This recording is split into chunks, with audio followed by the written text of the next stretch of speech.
बिल्कुल, अपनी पहचान बनाने आए थे, बिहारी हैं, पहचान बना के जाएँगे। सबसे पहले तो लुक देख के लोग बोलते हैं अच्छा बिहारी हो? जैसे ही मैं कहती हूँ बिहार की हूँ, अच्छा बिहारी हो, लगती नहीं हो यार, बोलती नहीं हो तो वैसे। आपने पूरी अपने किरदार को मतलब समझ के, पढ़ के, सब कुछ देख करके उसके बाद हाँ किया है। पहले भी मुझे बहुत सारे रोल्स और फिल्म्स ऑफर हुए हैं, बट बहुत वो जो आपके दिल को छू जाने वाली चीजें होती है ना, वो बात नहीं थी उनमें। वही चकाचौंध की दुनिया है जहाँ लोग अक्सर जाके या तो गुम हो जाते हैं या फिर अलग तरह की एक ज़िंदगी हो जाती है उनकी। अब चकाचौंध की दुनिया तो है, माया नगरी है, बट हम यहाँ खोने के लिए थोड़े ही आए थे। नमस्कार, बिहार तक देख रहे हैं आप और आपके साथ मैं हूं हर्षिता सिंह। और आज हमारे साथ हमारे जो गेस्ट है वो बहुत खास गेस्ट हमारे साथ मौजूद है हमारे स्टूडियो में। आयशा। आयशा की एक पहचान जो है मैं आपको बता दूं कि आयशा जो हमारे साथ इस वक्त मौजूद हैं वो पूर्व मिस इंडिया इंटरनेशनल रह चुकी हैं। इसके साथ ही ये बिहार की बेटी हैं और बिहार की बेटी आयशा अब जल्द ही बॉलीवुड में भी डेब्यू करने वाली हैं और मधुर भंडारकर की मूवी में धमाल मचाने वाली हैं। सबसे पहले आयशा, आपका बहुत बहुत स्वागत है। नमस्कार, thank you so much for having me here. सबसे पहले तो मैं बिहार के दर्शकों को तहे दिल से शुक्रिया अदा करना चाहती हूँ कि उन्होंने मेरा हमेशा बहुत सपोर्ट किया है।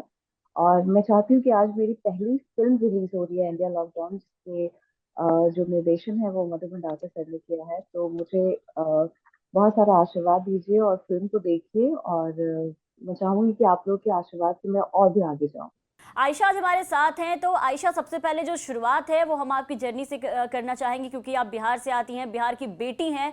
तो आपको पता है कि बिहार से यहाँ तक पहुँचने में काफ़ी मेहनत करनी होगी, आपको करनी पड़ी होगी। तो सवाल सबसे पहला ये है कि ओवरऑल जर्नी को अगर हम देखें तो आपकी जर्नी कैसी रही, शुरुआत आपने कहाँ से की और आज कहाँ खड़ी हैं? देखिए, बिहार से मुंबई आने का सफर मैं ये तो नहीं कहूंगी बहुत ही आसान था। अ, मुश्किल था, लेकिन अगर आपकी सोच अ, अपनी मंजिल को लेकर सकारात्मक है, पॉजिटिव है, तो आप पहुंच ही जाते हैं, नो मैटर कितना भी हार्ड हो, जी। कितना भी डिफिकल्ट जर्नी हो। तो बिहार से ही मैंने शुरुआत की अपनी। मैं पढ़ाई कर रही थी, मैं एरोनॉटिकल इंजीनियरिंग कर रही थी, और मुझे मुझे ये नहीं पता था कि मैं मुझे मुंबई जाना है, मुझे एक्टर बनना है। जो भी चीजें होती गई वो होती गई। और मैंने बिहार में ही किसी ब्यूटी पैजेंट में पार्टिसिपेट किया था, और वहां से मैं जीतती चली आई ब्यूटी पैजेंट। फिर मैं फेमिना में आई, मिस हम्म। इंडिया को रिप्रेजेंट किया मिस इंटरनेशनल में। और उसके बाद से मेरी जर्नी स्टार्ट हुई मुंबई में। तो इट वाज डिफिकल्ट, क्योंकि गॉडफादर कोई नहीं है यहाँ पर। और जब आपके गॉडफादर नहीं होते, कोई सपोर्ट सिस्टम नहीं जी। होता है, तो आपको सारी चीजें खुद से करनी पड़ती है। तो डिफिकल्ट था, बट मैं डिटरमिन्ड थी कि मुझे करना ही है। और आज मेरी पहली फिल्म रिलीज हो रही है, इंडिया लॉकडाउन। तो अ, सबके सब सब जिन जिन लोगों ने मुझे सपोर्ट किया है, मैं उनका शुक्रिया अदा करती हूँ। आयशा, ये जो आपकी फिल्म आज रिलीज होने वाली है इंडिया लॉकडाउन, इस पे हम बात करेंगे, लेकिन उससे पहले हम ये जानना चाहेंगे कि जब आप अपनी शुरुआत कर रही थी, जैसा कि आपने कहा कि आप बिहार में हैं और बिहार में आप पटना से हैं, तो क्या आपकी जो स्कूलिंग है, जो पढ़ाई लिखाई है, सब आपने यही बिहार से कंप्लीट किया है? हाँ जी, मैंने अपनी स्कूलिंग मैंने 10th रविंद्र बालिका विद्यालय से किया है। और मेरी ग्रेजुएशन भी वहीं से हुई है, मगध यूनिवर्सिटी से। उसके अलावा मैंने एरोनॉटिकल इंजीनियरिंग की पढ़ाई की है। So Indian institute of aeronautics से मैंने एरोनॉटिकल इंजीनियरिंग की है। तो सारी पढ़ाई मेरी वहीं से हुई है, पटना से ही। तो अगर हम शुरुआती दौर की अगर आपकी बात करें, जैसा कि आपने कहा कि आपने पटना से अपनी पढ़ाई लिखाई सब कुछ पूरी की है, तो पढ़ाई के साथ साथ जब बीच में मॉडलिंग आती है तो कहीं ना कहीं डिस्ट्रैक्शन जो है वो तो देखने को मिलता ही है। तो इस दौरान क्या आप डिस्ट्रैक्ट नहीं हुई पढ़ाई से या फिर किसी चीज़ों से? अगर आप दूसरे फील्ड में थी तो फिर अचानक से जो आपका मन है वो कैसे हुआ कि मॉडलिंग की तरफ आप खींचती चली गई? मैं डिस्ट्रैक्ट नहीं हुई। मैं बता दूं कि मैं मॉडलिंग जब मैं स्टार्टिंग थी मेरी, जो करियर की स्टार्टिंग थी, करियर भी नहीं कहोगे तब तक तो मैंने सोचा भी नहीं था कि मैं ऐसा कुछ करूंगी आगे जाके, बस मैं कर रही थी। मैं एरोनॉटिक्स में ऑल इंडिया टॉपर रह चुकी हूँ, और फिजिक्स ऑनर्स में भी मैं, जो मैंने ग्रेजुएशन किया उसमें भी मैं कॉलेज टॉपर रह चुकी हूँ। तो मेरे केस में तो ऐसा नहीं है कि मेरी मॉडलिंग के कारण मेरी पढ़ाई डिस्ट्रैक्ट हुई या कुछ भी ऐसा हुआ। सो मैं जहाँ भी जाती हूँ, मैं कोशिश करती हूँ कि मैं जहाँ पर हूँ, जिस मोमेंट में हूँ, वहाँ फोकस करूँ और वहाँ पर अपना बेस्ट दे सकूँ और बेस्ट रिजल्ट मुझे मिल सके। सो कोई डिस्ट्रैक्शन तो नहीं था मेरी तरफ से, मतलब मेरी पढ़ाई में। आयशा, क्योंकि हम बिहार की बात कर रहे हैं तो बिहार जैसे शहर से यहाँ तक पहुँचना, वहाँ से निकल करके काफ़ी ज़्यादा चैलेंजिंग होता है।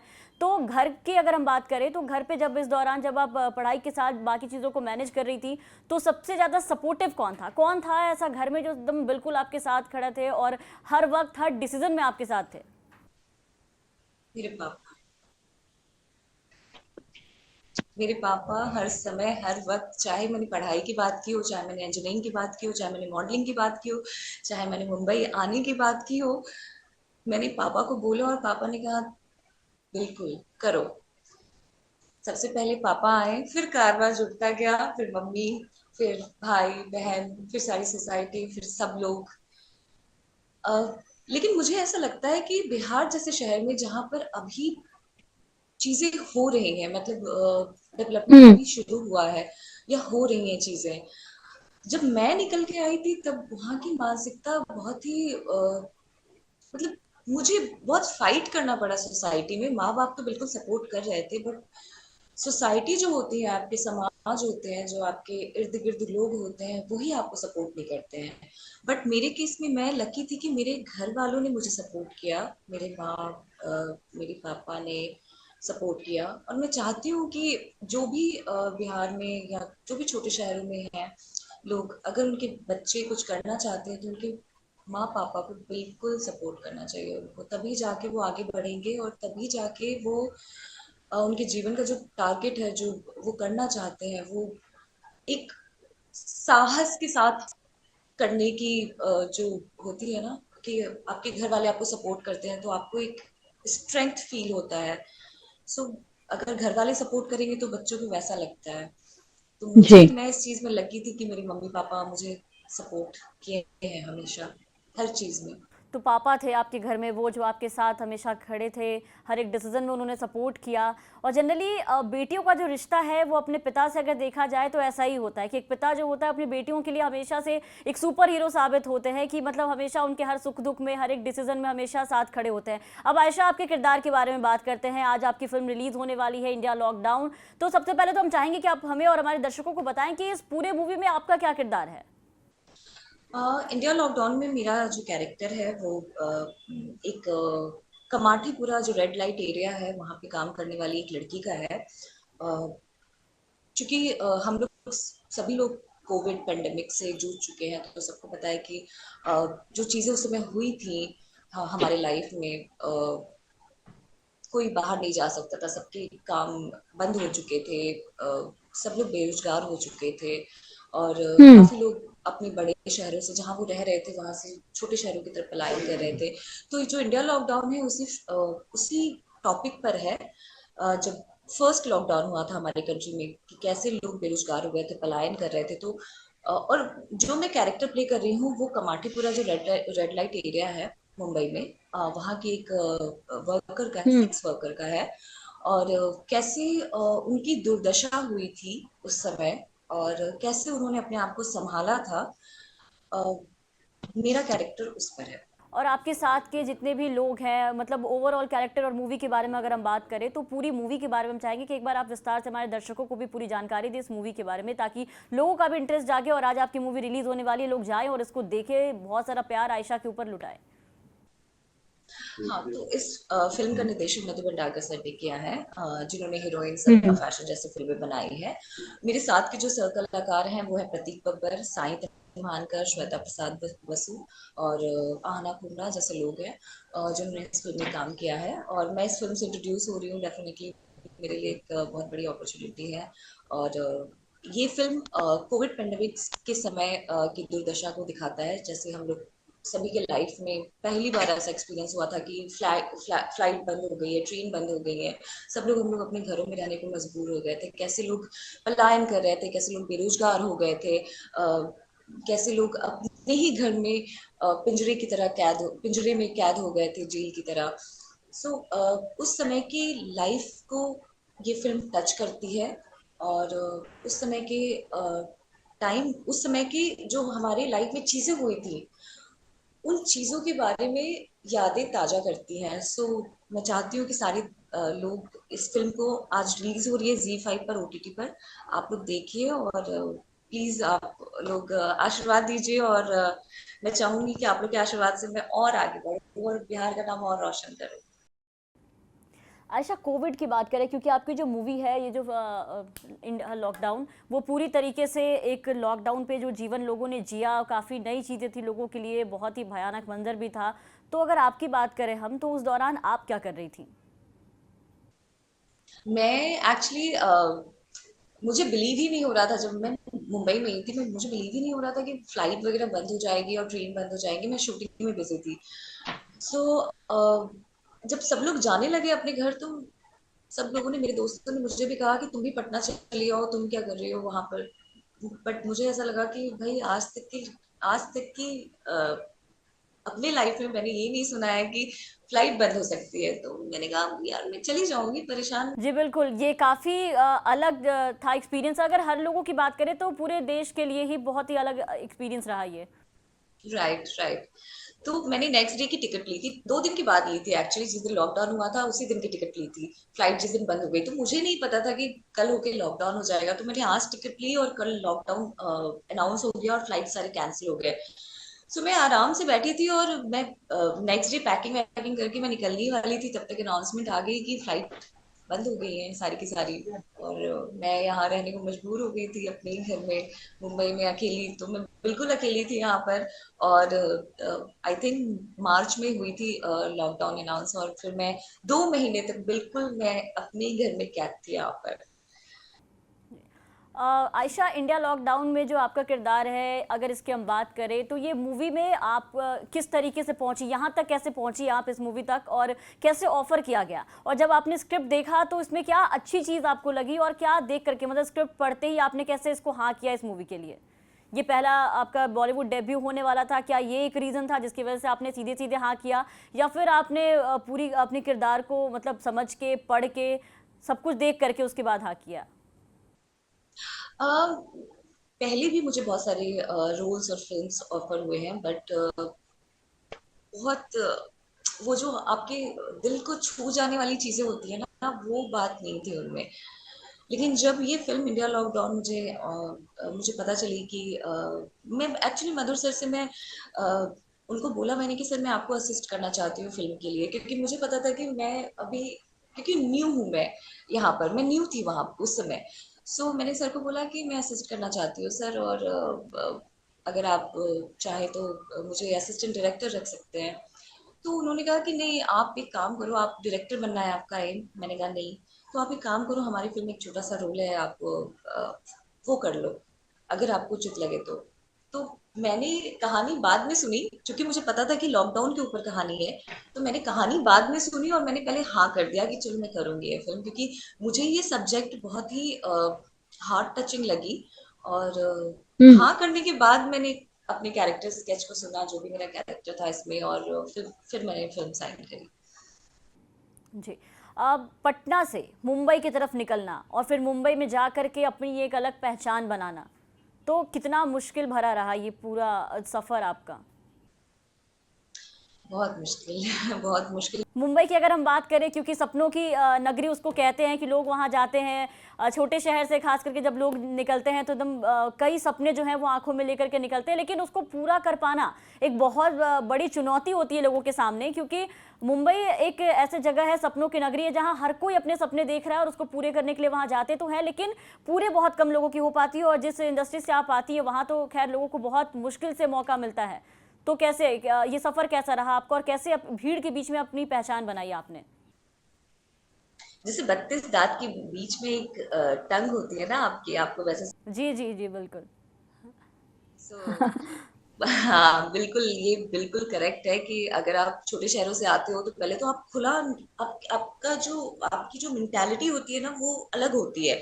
यहाँ के शहर के लोगों की मेंटालिटी अलग है। तो पहले तो आपको ढलते ढलते यहाँ पर बहुत ही वक्त लग जाता है, यहाँ के कल्चर में ढलते ढलते वक्त लग जाता है। और उसके बाद फिर जब आप बिना किसी बैकअप के, बिना किसी सपोर्ट सिस्टम के, या बिना किसी गॉडफादर के यहाँ आते हो, तो फिर आपको ढूंढने में समय लग जाता है कि भाई मुझे जाना कहाँ है, मुझे किस बंदे से बात करनी है, मुझे किनसे टच में रहना है, किनको मुझे किनके पास मुझे ऑडिशन देने जाना है, किनके पास मुझे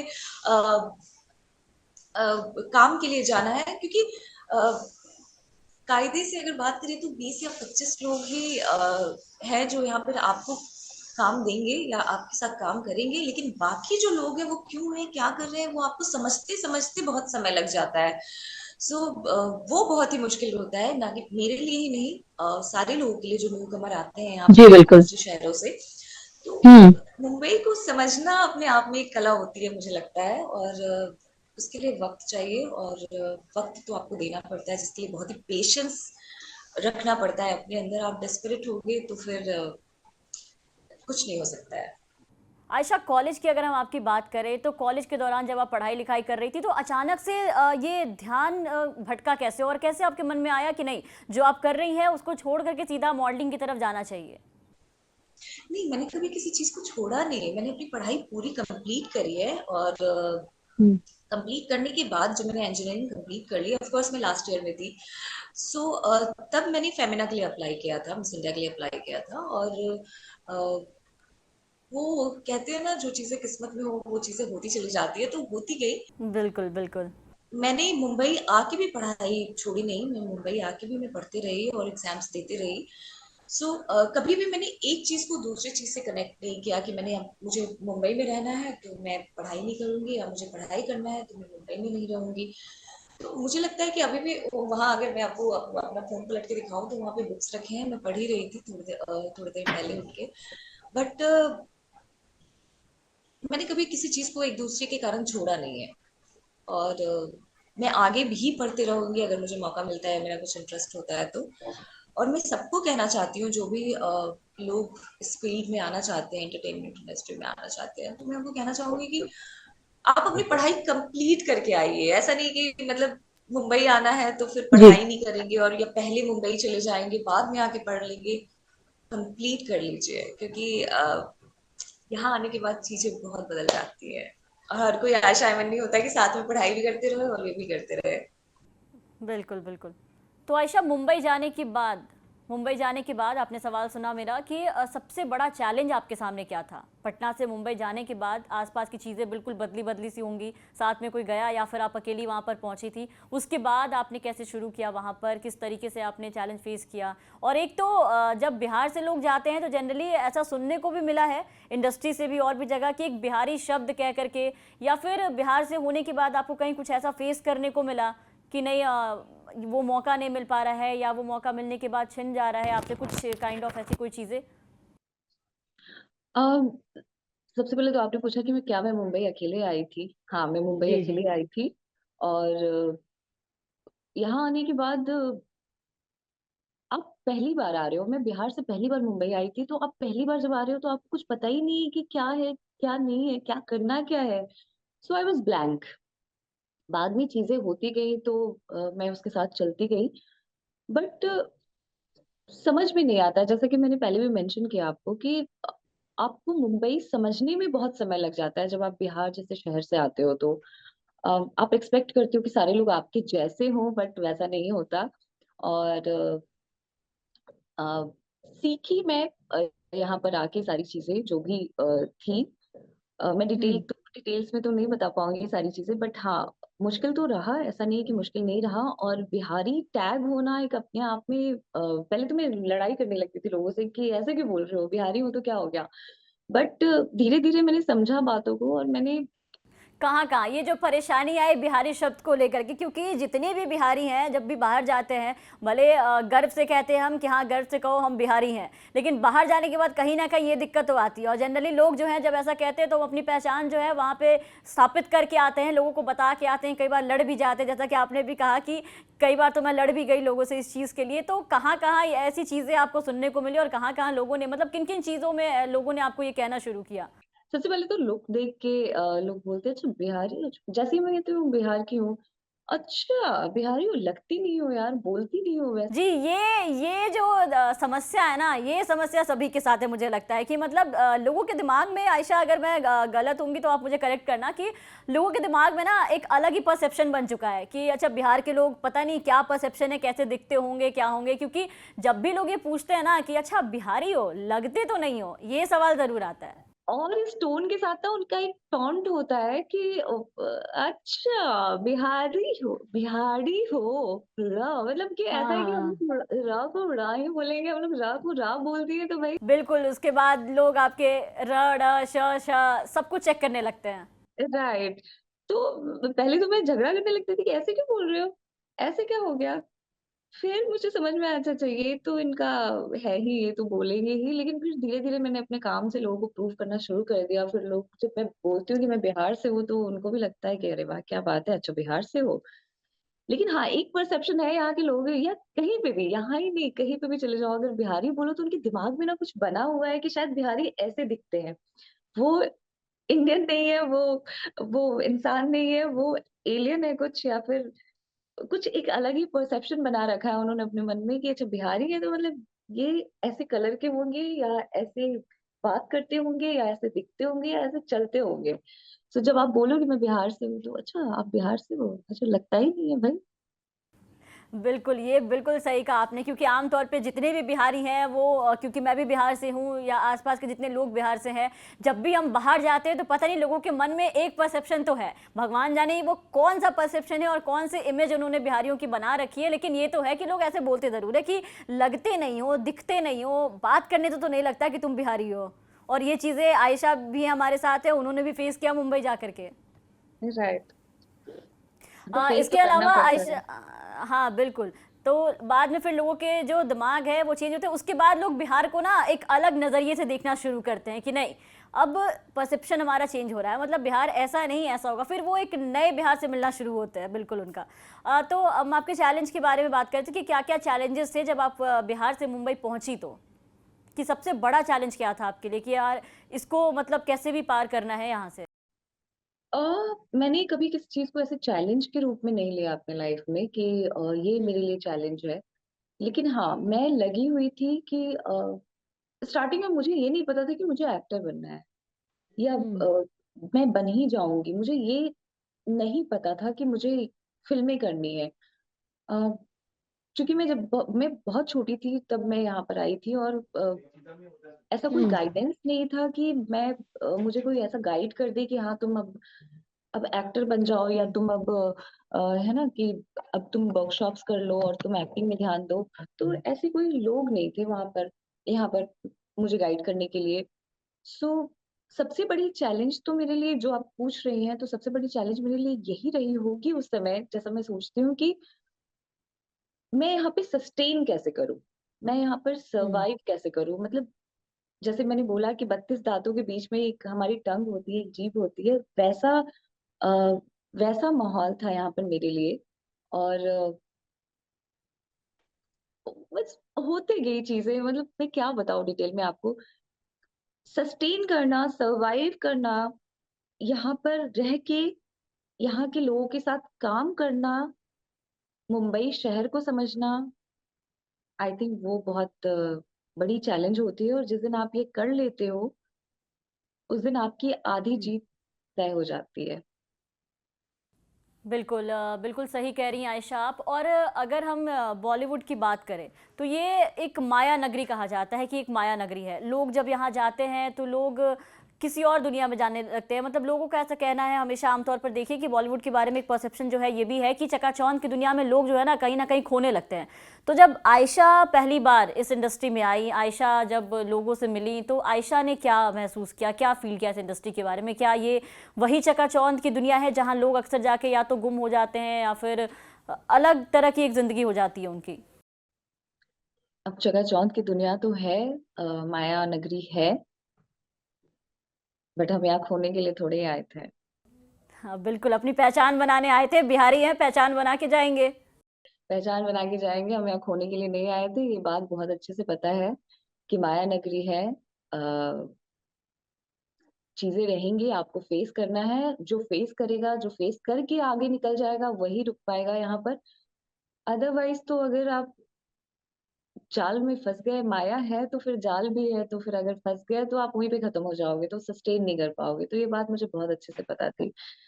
सो एंड हम यहाँ खोने के लिए नहीं आए।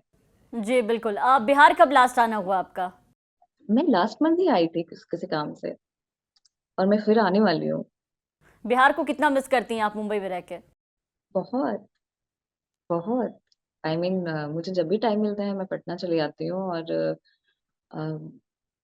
घर ही है अपना, तो भाई मिस तो करेंगे। पटना की सबसे खास बात क्योंकि आप पटना से, इसलिए बात पटना की करेंगे, बिहार की नहीं, क्योंकि पटना में कई जगहों पर आप घूमी फिरी होंगी, तो सबसे आपका फेवरेट स्पॉट कौन सा है? आप जल्दी से बता दें यहाँ पर, क्योंकि काफ़ी बिहार तक पे जो हमारे बिहारी दर्शक है वो तो भाई कोना कोना जानते हैं, तो वो भी जाने कि भाई आयशा की फेवरेट स्पॉट कौन सी है बिहार में। आ, अभी तो काफी डेवलपमेंट हो गया है। मैंने देखा है कि बहुत सारे पार्क्स वगैरह भी हो गए हैं। जब मैं लास्ट कब आपने पटना छोड़ा था? उसके बाद से अगर आप आई तो काफ़ी बदला बदला सा नजर आया पटना आपको। मैंने 2013 में छोड़ा था। मैं बाहर आई थी 2013 में। सो उस समय तो बहुत सारी चीजें नहीं थी, लेकिन हाँ बन रही थी उस समय, अंडर कंस्ट्रक्शन थी। और अभी मैं जब जाती हूँ तो मैं कहती हूँ यार, ये जब मैं यहाँ रह रही थी तो क्यों नहीं था। जैसे इतने अच्छे अच्छे पार्क्स हैं, रोड रोड बने हुए हैं, ब्रिजेस हैं, फ्लाईओवर्स हैं। तो मुझे लगता है कि मैं जब थी यहाँ पर रह रही थी तो तब क्यों नहीं था। जब मैं वापस आने लगती हूँ पटना से यहाँ पर, तो लगता है यार काश तब होती है सारी चीजें। और मेरी फेवरेट स्पॉट ऐसा तो कुछ नहीं है, लेकिन हाँ मैं वहाँ पे एक मंदिर है, बोरिंग रोड चौराहे पर, हनुमान जी की छोटी सी मंदिर है। जी बिल्कुल बिल्कुल। मैं रहती हूँ वहां पर, वहां जाती हूँ। और उसी के सामने अपोजिट साइड में शंकर भगवान की मंदिर है। तो वो आप कह सकते हो कि मैं हर शाम को वहां जाती हूँ जब भी मैं पटना में रहती हूँ। आयशा अपना रोल मॉडल किसको मानती है? मैं रोल मॉडल जैसा तो कोई नहीं है कि मैं किसी को रोल मॉडल मानती हूँ कि मुझे इनके जैसा बनना है। मुझे किसी के जैसा नहीं बनना है। मुझे मुझे चाहिए कि लोग मुझे रोल मॉडल माने, कि मैं ऐसे शहर से निकलकर, बिहार से निकलकर, मैं यहाँ आकर सस्टेन करके अपना नाम बनाऊं, एक मुकाम तक पहुंचूं। और अगर मैं रोल मॉडल बनाऊंगी किसी को, तो मैं उनकी जैसी ही बन के उसी लिमिट में रह जाऊंगी। मैं ये नहीं चाहती कि मैं किसी के जैसी बनूं। मैं चाहती हूँ कि मैं आयशा जैसी बनूं। आयशा, बहुत बहुत शुक्रिया आपका हमारे साथ यहाँ जुड़ने के लिए, बातचीत करने के लिए, और आपने बहुत कुछ बताया हमें। और सबसे पहले तो बहुत बहुत बधाई कि आपकी पहली मूवी रिलीज़ होने वाली है, और हम सभी से ये अपील भी करेंगे कि लोग आयशा की मूवी देखें और आयशा के ऊपर, इनकी मूवी के ऊपर काफ़ी प्यार बरसाए। बहुत बहुत शुक्रिया आपका। बाकी तमाम दर्शक हमारे बिहार तक के साथ बने रहे। धन्यवाद।